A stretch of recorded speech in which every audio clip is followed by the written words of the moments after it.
Let's cut across to the Lok Sabha. ताकि सभी मान्य सदस्यों के विचार, तर्क और चिंताएं सदन के समक्ष आ सके। प्रतिपक्ष के मान्य सदस्यों ने विपक्ष की आवाज दबाने और निष्पक्षता के अभाव की बात कही। मान्य सदस्यों ने आसन की निष्पक्षता, सदन की कार्यकुशलता एवं भारत की संसद की वैश्विक उपलब्धियों की बात की।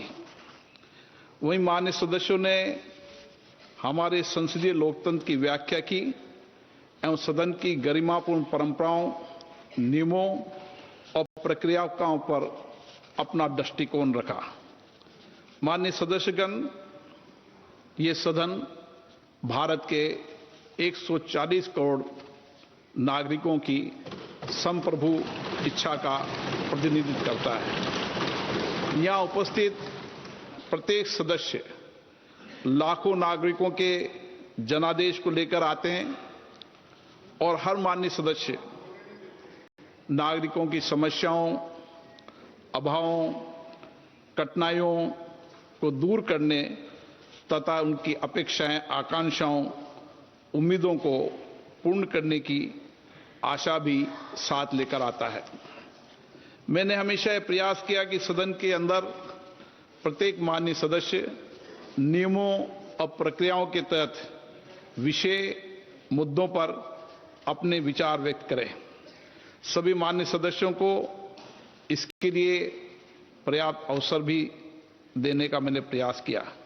ये सदन समाज के अंतिम व्यक्ति में खड़े हर व्यक्ति की आवाज बने, ऐसा मैंने प्रयास किया।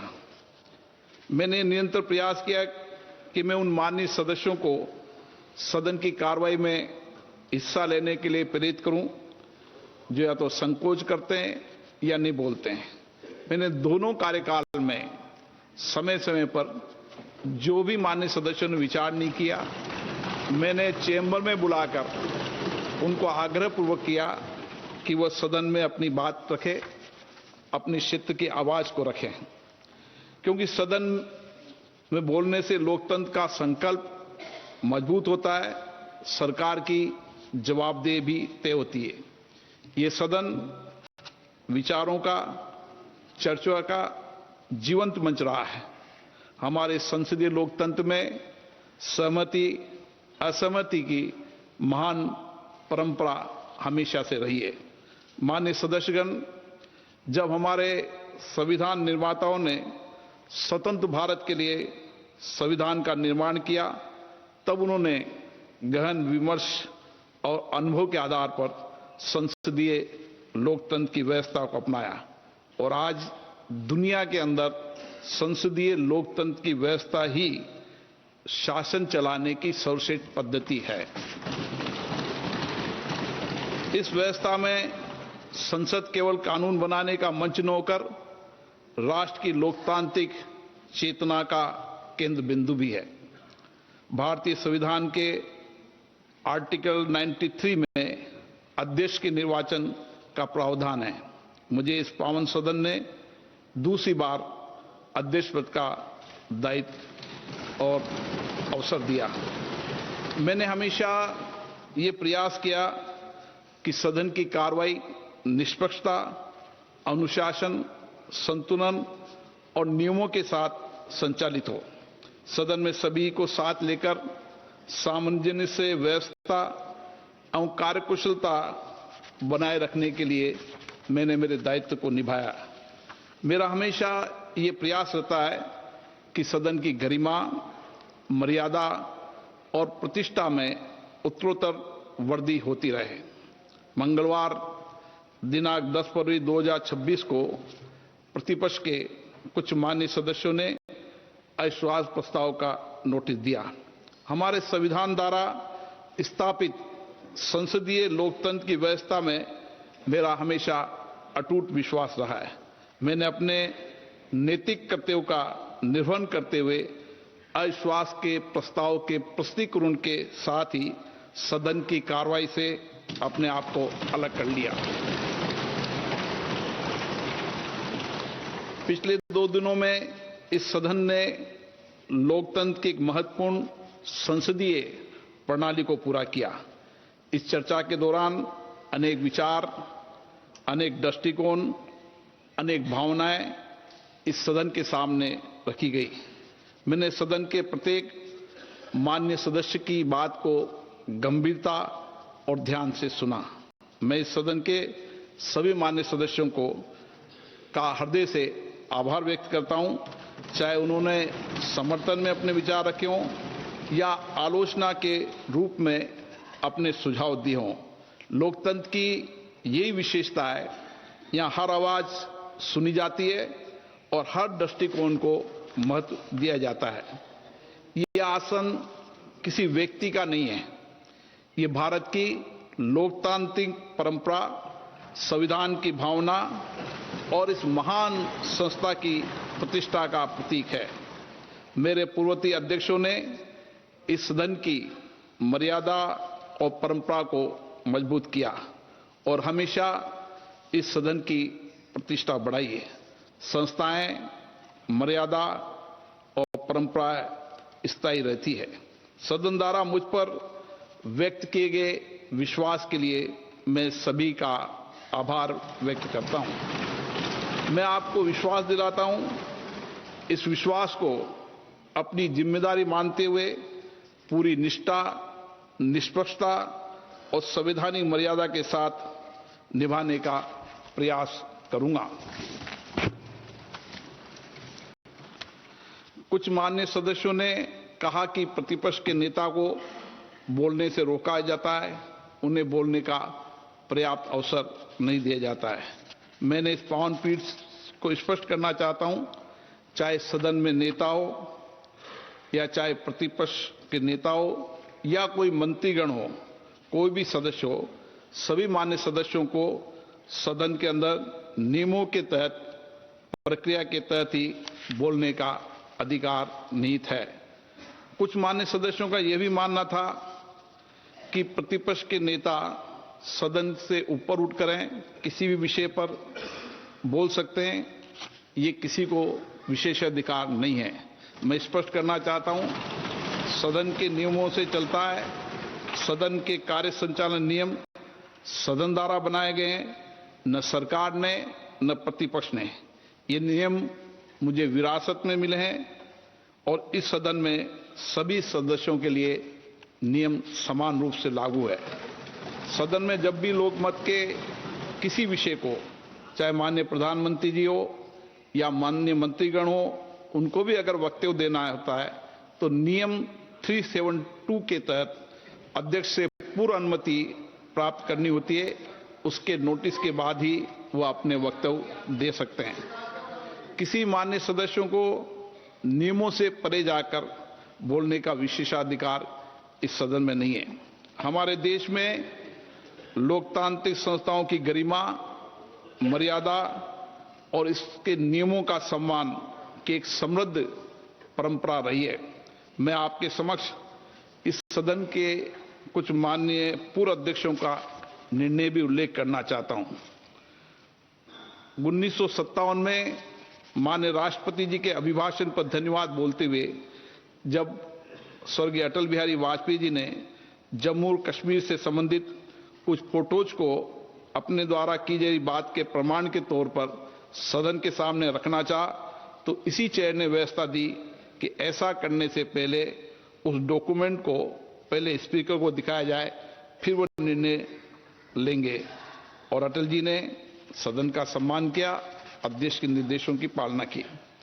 1 मार्च 1958 को जब माननीय सदस्य श्रीमती रेणु चक्रवर्ती ने किसी एक गैर सरकारी दस्तावेज को सदन के पटल पर रखना चाहा, तो चेयर के द्वारा ये कहकर नामंजूर कर दिया कि स्पीकर के बिना दिखाए आप सभा पटल पर ये पत्र नहीं रख सकते।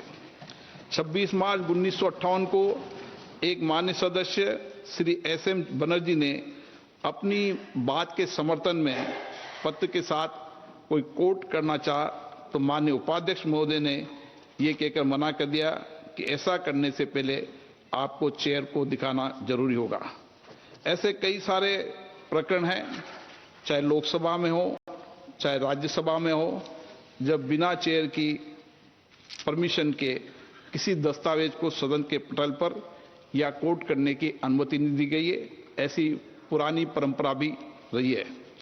अध्यक्ष परिषद के निर्णय से कोई भी मान्य सदस्य व्यक्तिगत रूप से सहमत या असहमत हो सकता है, परंतु सदन के नियम, प्रक्रिया, परंपराओं को लागू करना मेरा दायित्व है, कर्तव्य है।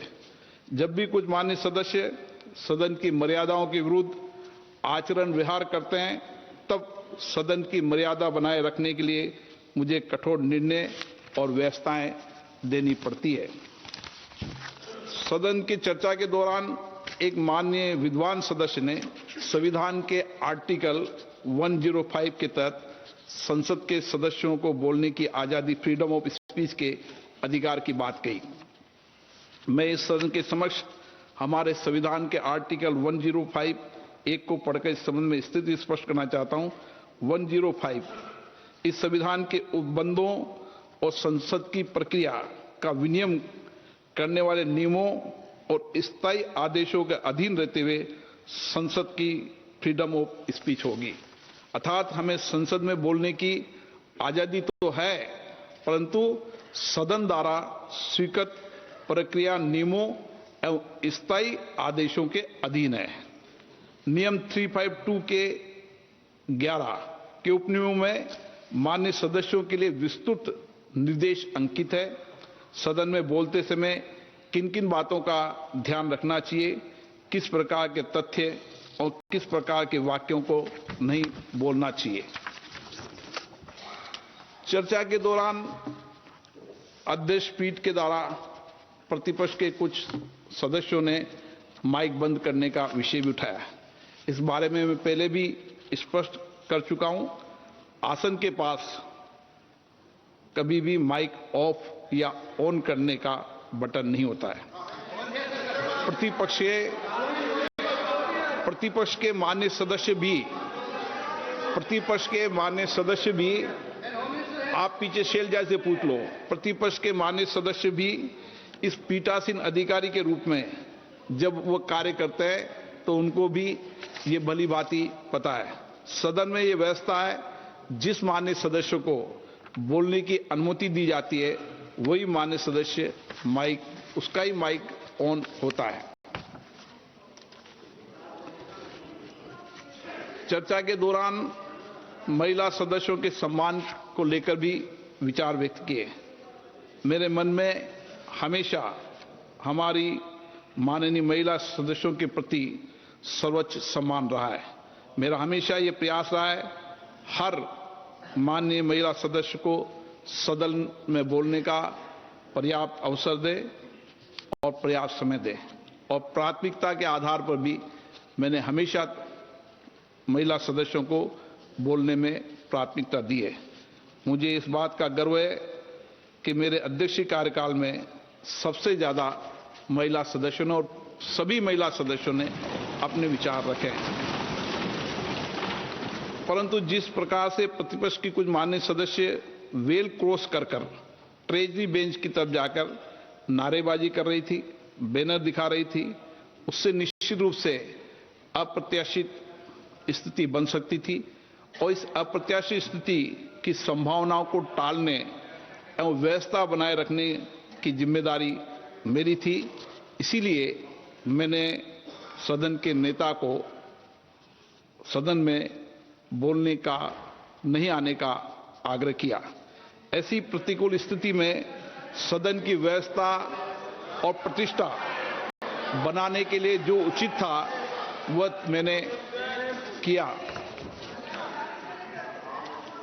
माननीय सदस्यों से यह भी कहा गया है कि प्रतिपक्ष के माननीय सदस्यों को पर्याप्त अवसर नहीं मिलता।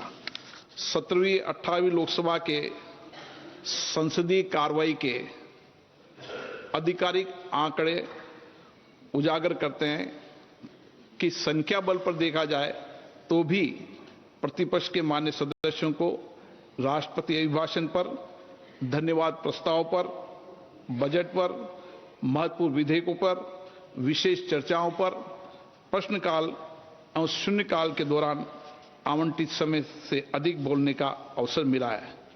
ये तथ्य 2 दिनों की चर्चा में कई बार सदन की पटल पर आ चुके हैं।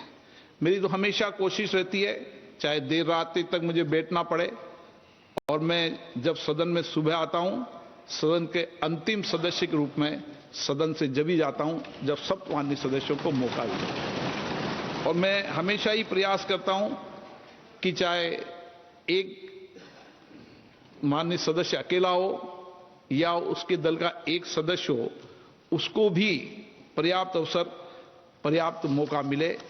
और मुझे खुशी है, जो भी सदस्य बोलना चाहता था सबको मैंने 1 वर्ष के अंदर ही सबको बोलने का अवसर दिया। बुलाकर कहा कि आप बोले, कोई भी ऐसा माननीय सदस्य है जो बोलना चाहता हो और मैंने अवसर नहीं दिया, ऐसा कोई उदाहरण सदन के पटल पर नहीं रख सकता। कुछ माननीय सदस्यों ने निलंबन का विषय उठाया, अभी भी उठाया। मेरा हमेशा प्रयास रहा है कि मैं किसी सदस्य का निलंबन नहीं करूं। मेरा दल से ऊपर उठकर भी मेरे सभी सदस्यों से व्यक्तिगत संबंध आज भी है, और पुराने कार्यकाल से व्यक्तिगत संबंध रहे, लेकिन सदन की व्यवस्था बनाए रखने की जिम्मेदारी भी मेरी है। और इसीलिए जब मैं इस तरीके का कठोर या सदन इस तरह के कठोर निर्णय करता है तो निश्चित रूप से मेरा मन दुखी होता है। परंतु हमें विचार करना होगा, ऐसी स्थिति क्यों उत्पन्न हुई, इस सदन में निलंबन जैसे कठोर निर्णय क्यों लेने पड़े। मेरा हमेशा जब भी मैं आता हूं सदन में कोशिश करता हूं कि सदन की मर्यादा बनी रहे, प्रतिष्ठा बनी रहे, और मैं आग्रह भी करता हूं। और जब भी सदन में चाहे प्रश्नकाल हो या नियोजित तरीके से गतिरोध पैदा करना हो, जब भी मैं आग्रहपूर्वक कहता हूं कि सदन में बैठे चर्चा करें, लेकिन जब सदन के सदस्य नहीं मानते तो सदन स्थगित करना पड़ता है। माननीय सदस्यगण, वर्ष 1997 में भी आजादी के जब 50 वर्ष हुए थे, उस समय भी सदन की मर्यादाओं, गरिमा पर चर्चा हुई। 2001 में भी इसी तरीके से उस समय के तत्कालीन अध्यक्ष बालयोगी जी के नेतृत्व में एक पीठासीन अधिकारियों का सम्मेलन हुआ, जिसमें देश भर के मुख्यमंत्री आए, पीठासीन अधिकारी आए, मुख्य सचेतक आए, चीफ व्हिप आए, और एक लंबी चर्चा हुई और सबने सर्वसम्मति से संकल्प लिया कि सदन में नारेबाजी नहीं करना, इश्तिहार नहीं दिखाना, पत्तों को नहीं फाड़ना और अवरुद्ध मुद्राओं का प्रदर्शन आदि चीजों पर एक सामूहिक संकल्प हुआ। Lok Sabha Speaker Om Birla rebutting the allegations made by the opposition a day after the opposition's no trust motion lost the number game in the House. With that, we take a short commercial break. We'll be back with more news and updates.